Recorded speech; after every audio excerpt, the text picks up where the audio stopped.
Locked On Podcast Network presents Locked On Sports Today. Patrick Mahomes began his crusade for the third straight Super Bowl. Also, who will leave Brazil victorious between the Packers and the Eagles? And the Browns-Cowboys game may come down to the kickers.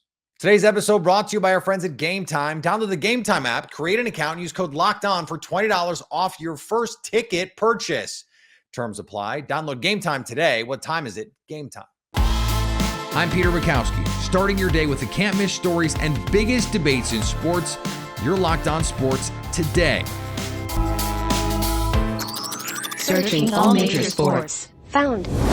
Let's start with the biggest story. We had to wait over 200 days, and then we had to wait an extra 20 minutes in Kansas City, but the game absolutely delivered.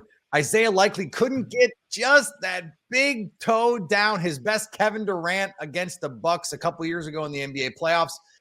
That impression, and the Chiefs squeak out a week 1 win. Chris Clark from Locked On Chiefs joins me now. And Chris, we saw the glimpses of what this offense could be this year for Kansas City, and they're still figuring it out. They still don't have Hollywood Brown.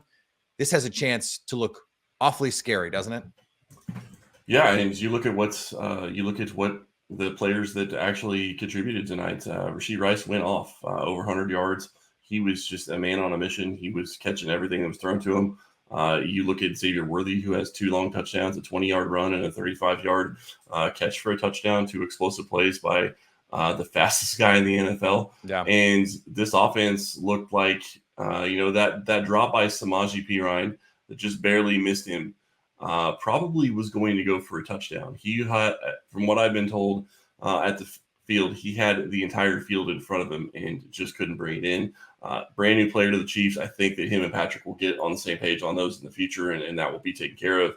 But I think you have to feel pretty good about where the Chiefs were, considering this is week 1. And then you look at the defense, and the defense played way better than I expected them to, and basically shut Derrick Henry down. Okay, better than you expected them to in defending Derrick Henry, but this was still a game that needed, a toe to be out of bounds for this not to be in a situation where the Ravens are scoring potentially 18 in the fourth quarter to steal this game.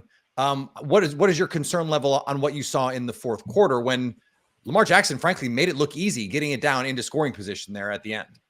Yeah, I think part of that is that the defense was gassed. If you go back and watch all those plays, a lot of them are just on their knees, just trying to catch their breath as best they can, and they couldn't do anything. And that's part, and I'm not trying to make an excuse, but the first game of the year, that's part of what you're going to be dealing with conditioning, because they haven't played those types of snaps before. So I do think that played into it. I do think also that the pass rush didn't get home enough tonight. Chris Jones was a man on a mission early in the game, and then they just continued to double team him, and he didn't get anything, didn't get much done. Got some pressures, but didn't get close enough. The strip sack was great, but you have to get more pressure. Karlaftis has to get more pressure. They need to get guys down when they get back there. Is that the key? You move on from L'Jarius Sneed, and in the trade, you get a little draft compensation, and you say, okay, with Steve Spagnuolo and the development that they're able to put together, they can make this work, this young group in the secondary. Well, they need the pressure to take the pressure off, no pun intended, of this young group.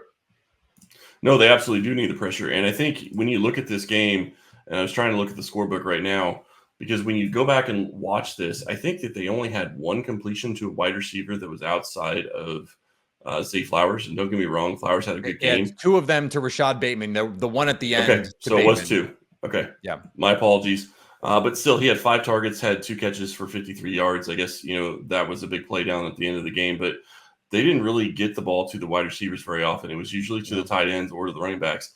And when you're talking about the corners, that's a big thing. I mean, you're looking at a guy in Watson that basically didn't play almost any preseason until the 3rd game, and then went in and played 51 snaps, I believe, in the preseason finale, comes in a CB2 and is playing in that position the entire night. So I do think that this defense is going to get better, but I do also think that they need to find a way to get pressure, and until they do, that's going to be a problem. But the other side of that is Jackson is able to move in the pocket a lot better than some of the other guys that they're going to be playing. So I think that also will play into it. Yeah, don't overlearn lessons you when you face Lamar Jackson, because Guess what? No one else has Lamar Jackson. Yeah, right. Yeah, and he's ridiculous, and he did a great job on the ground. He was able to run for some, make him pay with his feet, and that's what he's going to do. But when you look at his final stat line passing, he had 273 yards, 26 for 41 with an INT, with a TD. Not a great night. It wasn't bad, but a lot of that was in the fourth quarter when everybody was gassed. So I do think that also plays into it. I think that this defense is going to get stronger as the year goes. And don't forget, in October or November, they will add another pass rusher in Charles Minihue coming back from injury. Right. Stay up to date on the Kansas City Chiefs all year long by subscribing to Locked On Sports Today and Locked On Chiefs on your favorite podcast app and on YouTube. Thanks for making Locked On Sports Today your first listen. Coming up, we get you set for football in Brazil. No, not that kind of football. Before we get to that, will it already be Justin Fields' time in Pittsburgh this Sunday? Game Time makes getting to the ballpark even faster and easier. Prices on the Game Time app actually go down the closer it gets to first pitch. With killer last-minute deals, all-in prices, and their best price guarantee, Game Time takes the guesswork out of buying tickets. They're obsessed with finding ways to help you save money on tickets. Game Time has deals on tickets right up to the start of the event and even an hour after it starts. It's the place to find last-minute seats. Find exclusive flash deals and sponsored deals on tickets for football, basketball, baseball, concerts, comedy, theater, and more. And the Game Time guarantee means you'll always get the best price if you find tickets in the same section and row for less. Game Time will credit you 110% of the difference. Take the guesswork out of buying tickets with Game Time. Download the free app and new users can get $20 off your first purchase with code Locked On. Terms apply. That's code Locked On for $20 off your first purchase with Game Time. Download the Game Time app today. Last minute tickets, the lowest price guaranteed. Are you watching Fox Sports or ESPN on your TV all day? Have to turn down the volume with all that shouting?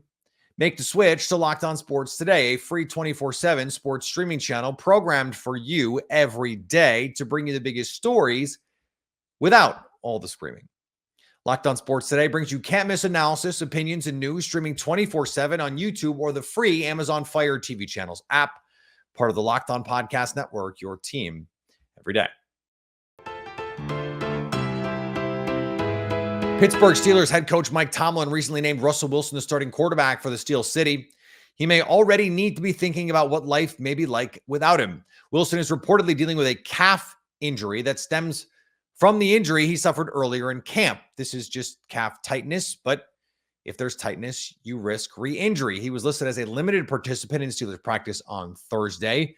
Wilson first injured the calf pushing a sled during the team's conditioning test on the eve of training camp, and he didn't throw a pass in the team period for 10 practices after that injury. 14th ranked Tennessee is set to face a tough opponent in 24th ranked NC State on the road, but Locked On Vols host Eric Kane isn't worried. Western Carolina had 9 TFLs against NC State last week. They were leading NC State into the fourth quarter. I think NC State's going to play much better. But if Western Carolina got 9 TFLs against NC State, Tennessee's defensive line is going to get at least 13 or 14. No joke. Tennessee by 2 scores. I think Casey Concepcion is going to give Tennessee's defense a whole lot of issues. But I like Tennessee by 2 scores against NC State. Neutral field. Hopefully they don't bring out the mayonnaise, though. That's kind of gross.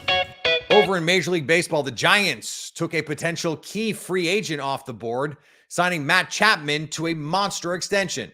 And it's a 6-year, $151 million extension. He's going to receive $25 million a year every year starting next year through 2030. And then there's a $1 million signing bonus that he will receive in 2025. Bottom line is that it's worth doing if you're the Giants because they've had such a hard time recruiting players to come to San Francisco, specifically position players. They've had such a hard time getting like everyday players in general. And I don't know if it's a hard time or a choice, but basically there's no guarantees in free agency. So if you let Matt Chapman opt out, which he was going to do, of his player option for next year, and Blake Snell as well, you enter free agency in the great unknown, and you might have to end up doing something like this again, where you try to find someone like coming off a down year that you have to sign to a 2-year deal with an opt-out again, and then it's just more frustration from fans. And the Reds swept the Astros thanks to an unlikely hero. Viva la France! Ty France kills the Houston Astros in 3 straight games. He goes 9 for 11, and the Reds sweep Houston. What's up? This is Jeff Carr from the Locked On Reds podcast. And the Cincinnati Reds were better than the Houston Astros for 3 straight days. I get it. Houston might go to the playoffs. The Reds might not. But for 3 straight days, I don't even care about that because the Reds were all over them. Rhett Lauder looking fantastic on the mound in his 2nd Major League appearance. So much to get to on the next Locked On Reds podcast. Make sure you join us. The NFL is headed to Brazil. I had a chance to sit down with Louis DiBiase of Locked On Eagles to discuss the Eagles and Packers first Friday matchup. I think this is really the contain players for the Packers versus Jalen Hurts. In 2022, Jalen Hurts ran for over 100 yards on the Packers, and most of it was not in the designed run game. Most of it was it's 3rd down or it's 2nd and long. Yep. The Packers are playing man coverage. They're turning their back to the quarterback, and Jalen just takes off. And it's 4-man rush or whatever it was. And that just can't be what happens in this game if you're the Packers. You can't give this offense free yards because they're too good at the skill positions. They're too good in the run game with Saquon Barkley in this offensive line. We assume, right? The yards before contact, like DeAndre Swift had some preposterous yards before contact numbers last year. This offensive line, even without Jason Kelce, is going to be pretty good, right? So you have the guys on the outside that you know are going to win matchups. You know A.J. Brown and Devontae Smith are just going to make some plays. It can't be that everyone's covered and he just took off and made the play. So you can't let Jalen Hurts beat you with his legs. It's a close cousin to what I said earlier in the week, that the key to this game is tackling. Like A.J. Brown, one of the toughest receivers to tackle in the league. Saquon Barkley, at times in his career, one of the most difficult running backs to tackle in the league. The Packers could not tackle him last year against the Giants, or in London 2 years ago. So, okay. And Jalen Hurts, we know, is a problem in the open field. So that's the key to me. Is it's sort of like the Packers defenders versus Eagles ball carriers, but that's too broad. So like, we'll do the contain thing, because I think that's really the key here. Make Jalen Hurts beat them from the pocket. And I think that's where you're going to have your success defensively. I think the Eagles' first key to victory, too, is also from a rushing perspective. It was a talk about Jekyll and Hyde last year. Like, the run defense perfectly represents the season the Eagles had. The first half of the year, they were a top 3 rushing defense. And then the second half of the year, Peter, they were a bottom 3 unit. Yeah. And a lot of that was Jordan Davis. Yeah, they're the anchor. Jordan Davis is the anchor of that run defense. And if Vic Fangio wants to run a lot of DB-heavy looks, he wants to do lighter boxes, where Nolan Smith, Jalix Hunt, maybe even Bryce Huff's dropping back in coverage at times, Jordan Davis has to eat up a lot of space. I think the key to this game is containing the Packers' new top running back in Josh Jacobs. Like, that was a massive problem for the Eagles last year. And then if Jacobs gets going, then here comes the play action. Jordan Love can get on the move. And there are so many young pass catchers the Packers have that the Eagles have to worry about with a brand new secondary. So make it easier on all these young players on the 2nd and 3rd level and take Josh Jacobs out of this game. One thing that I think the Packers can do, and it's something that I haven't really talked a lot about, but it was a conclusion that I came to as we were getting ready for the show and I was prepping for it, was, okay, Jordan Davis, part of the problem is he just can't play a lot of snaps. He's kind of just too big for that. And on the edge, the Eagles are kind of small. It's with Nolan Smith and even Bryce Huff, who is, 6'3", 255 is not, really small, especially in a 3-4. Josh Sweat is a powerful dude, 6'5", 265. Like, that's a big guy. But I think if the Packers can run a lot of plays, like go quickly, go some tempo, and force Jordan Davis to stay on the field, force Bryce Huff, who has never been a full-time football player, to stay on the field, I think that's the kind of thing that you can wear this team down. It's week 1. You're going to be gassed anyway. Like, this is, you guys, be prepared. The second quarter of this football game is going to be ugly. It always is. Like, everyone's geeked up for that first quarter, but like the second half of the first quarter into the beginning of the second quarter, it's always the ugliest part of any week 1, because you're like, okay, we haven't done this in 9 months and I'm going to die. And so that's when, maybe not the first drive, maybe not the second drive, but that like 3rd, 4th drive, you go up tempo and you try and keep those guys on the field and you try and like run it down their throats. I was joking with Kevin Ostreicher, like that last preseason game for the Packers, they said, we're going to come out and we're just going to bully this Ravens team. And I know it's second and third stringers, but they came out and they ran the ball down those dudes' throat. And it was an assertion of dominance. It was an indication of intent. This is what we're going to do, and you can't stop us. I think the Packers have to have a couple drives like that where they're just like, this is what we're going to do, and we know you can't stop us. And maybe that seems silly because it's like, yes, have 3 or 4 really good drives and you'll probably win a football game. But you know what I mean? Like it is a signal of intent kind of thing where you are dictating terms. And I think that can be the difference for them. Stay up to date all year on the Green Bay Packers and Philadelphia Eagles by subscribing to Locked On Sports Today, Locked On Packers, and Locked On Eagles on your favorite podcast app and on YouTube. Coming up, it may come down to the kicking game for Cowboys and Browns on Sunday. The Cowboys and Browns seem pretty even. If Deshaun Watson can regain his old form, it should be the Browns. But with that being the case, Locked On Browns host Jeff Lloyd and Locked On Cowboys host Marcus Mosher see the result to Sunday's game coming down to the kickers. Yeah, let's start on offense for the Cowboys. And I think it's going to be a lot of quick passes in this game because the last thing you can do is let Myles Garrett ruin this game. And just a quick aside, the best 2 edge rushers in the NFL are in this game. I think everybody can appreciate that. We don't have to talk about that. I did say that 2 episodes ago. Well, I mean, it's also the truth, right? We don't have to talk about that other guy because these are clearly the best 2 pass rushers, right? So don't let Myles Garrett ruin the game. I anticipate the Cowboys using a lot of slants, a lot of play action, things to try to keep that pass rush at bay. On defense for the Cowboys, it's going to be about getting pressure on Deshaun Watson without having to send more than 5 guys. And one of the things that Mike Zimmer does really well is come up with, he calls them Zim pressures, right? Where they're showing 6, but only 5 will rush and 1 will drop into coverage.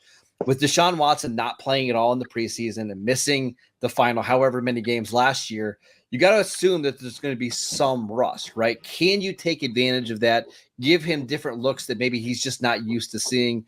I'm going to be really curious to see if the Cowboys can find ways to disrupt the rhythm of the passing attack for the Cleveland Browns. And then one more that I wanted to mention, that it's an outdoor game in week 1. I'm not sure what the status is of Dustin Hopkins, who was one of the best kickers in the NFL last year. Seems like he might be iffy to go. Is that correct still, Jeff? He did kick 1 field goal in the final preseason game, and it seemed like him not around yesterday. It was more of maybe a travel getting back. I don't think Dustin Hopkins' family is with him in Cleveland. Go ahead. Okay. It's going to be a big game because I think this is going to be a close contest, right? We're not giving predictions, but I think like 20-17, 23-20, that type of game. Kicking is going to matter in this one. Brandon Aubrey was arguably the best kicker in the NFL last year. He was an all-pro. Didn't kick outdoors a ton, and that makes me a little nervous. But I also want to mention the kicking game in kickoffs, right? This is the first time where we'll be full go for an entire game. Don't boot the ball out of the end zone. Don't kick it out of bounds. Give yourself an opportunity to pin Cleveland back at the 20, 25-yard line.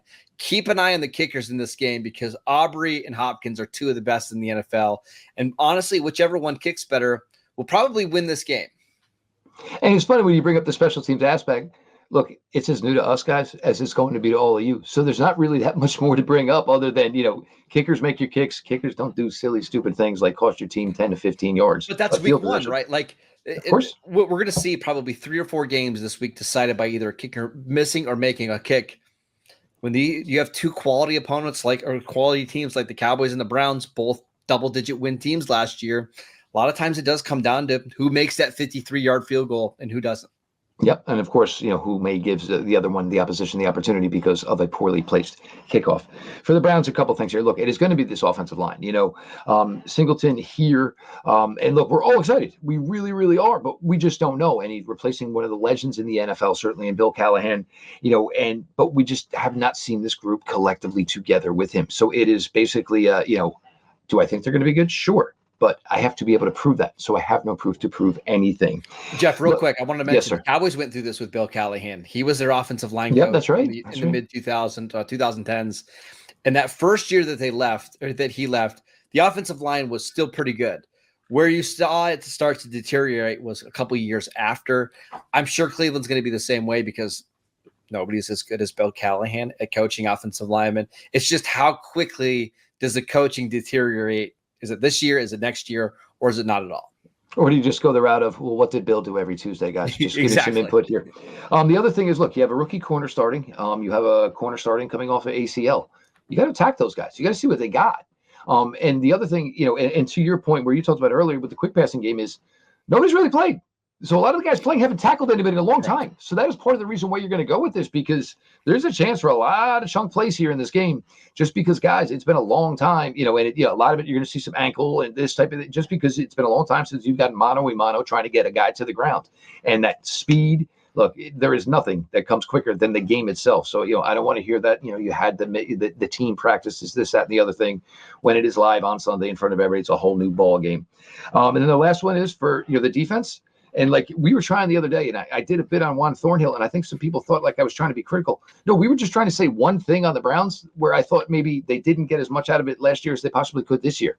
There is a lot of potential there. And I am one of these people that truly think the Browns defense should be even better this year, because not much has changed. And now there is no newness. And finally, most super fans got to where they are simply by loving their team a lot and having a few dollars to spend on tickets and merch. Chiefsaholic apparently kept up with the Joneses by robbing them to do so. Xavier Babadar may have a tough time keeping up that persona known as Chiefsaholic, as he was sentenced to 17 and a half years in prison for a string of armed robberies he committed. Babadar committed 11 robberies for more than $800,000 across 7 states. He even laundered the money through casinos. This goes without saying, right? But don't commit a crime to be a super fan. If you're catching this episode after hearing your favorite Locked On show, make sure to subscribe to Locked On Sports Today on YouTube or wherever you get your podcasts so you never miss an episode. Also, if you're a new subscriber to Locked On Sports Today, we're here for you with the biggest stories in sports every day. Coming up on the next Locked On Sports Today, who will have the best week 1? So at least until tomorrow, stay locked on sports today. Locked On Podcast Network presents Locked On Sports Today. Go to our video on demand. Click on sports at the top of your screen. There, you'll find past episodes of Locked On Sports Today, plus other Locked On shows on demand.